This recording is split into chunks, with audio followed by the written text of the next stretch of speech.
From food to housing costs and car prices, inflation just keeps on taking a toll on our wallets. Tonight, WPTV News Channel 5's Ryan Hughes explains how inflation coupled with supply chain issues could now be driving up your car insurance. At A1A Auto Care in Hope Sound, mechanics are busy balancing, aligning tires and repairing engines. We run about 20, 25 cars a day through the shop. But over the past year, Costs have gone up both on the labor side and the part side.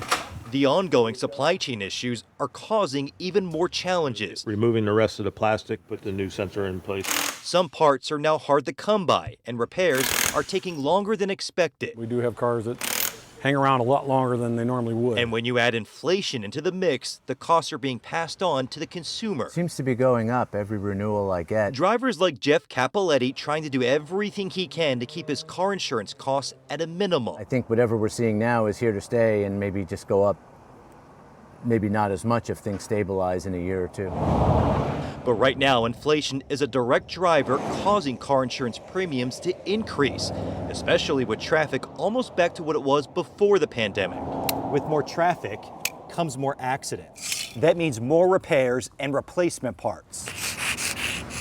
And with the supply of new cars down, experts say rental car rates are up about 30%. And with repairs taking longer, insurance companies are paying for more rental car days. One of the leading carriers in Florida just announced that they're going to have a 2.9% increase in premiums. And that's, I think, going to be something we're going to see across the industry. Andy Combs owns We Insure, an independent agency in Stewart. He says not only your driving record and claim experience impacts costs, but also newer technology and cars costing more.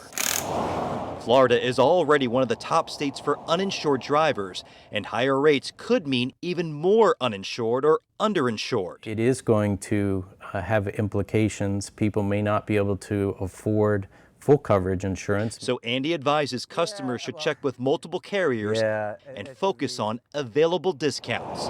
In Martin County, Ryan Hughes, WPTV, News Channel 5. Red hot inflation. The Producer Price Index report shows wholesale prices up a whole percent in January, nearly 10% the last year. Compared to a year ago, here is how that's hitting your wallet. Gas prices up 53%. Beef prices up nearly 44%. Eggs more than 40%. Overall food prices up 12.8%. Construction materials and service prices also up double digits from last January.